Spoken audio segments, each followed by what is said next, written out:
disruptor.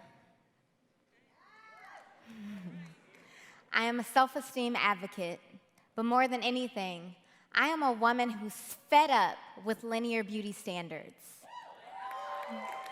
I grew up right here in Detroit, where the ideal image for black girls is light skin with long hair. Well, I'm brown skin. I was always curvier. I had a gap in between my teeth, and I had a flat butt. Still do.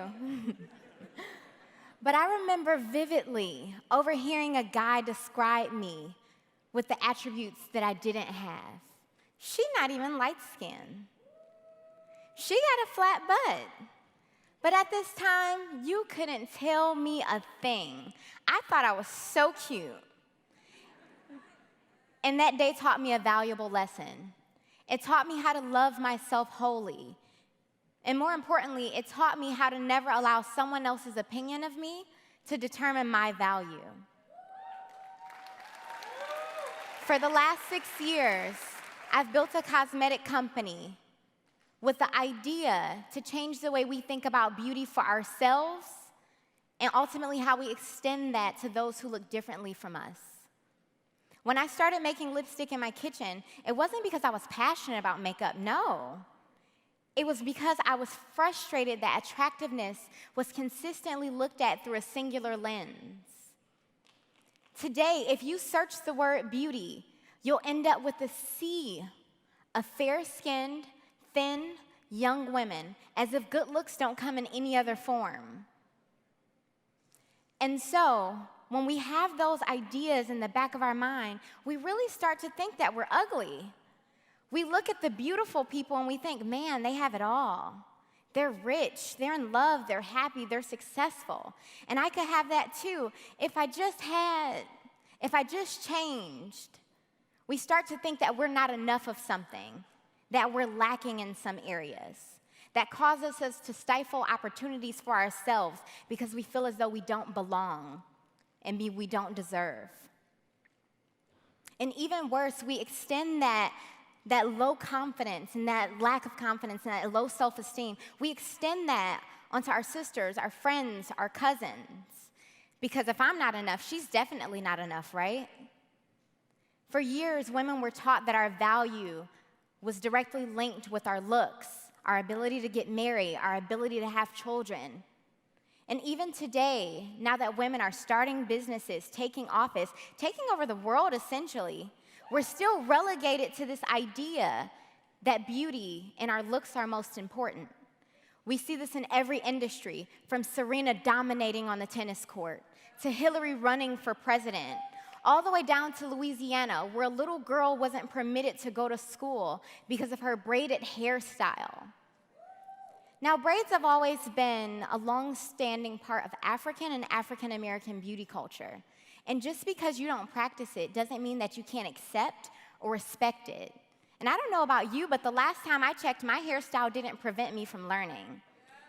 The tutu that I wear on the tennis court doesn't prevent me from winning a Grand Slam. And the color suit that I wear, it certainly doesn't make me ill-equipped to run a country. But what's attractiveness anyway? And shouldn't it be subjective? Well, yes and no.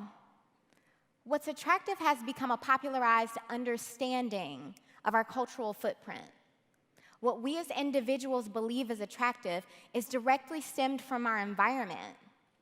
That's why men really just want to marry women just like their moms. And as much as we want to hate them for it, they can't help it.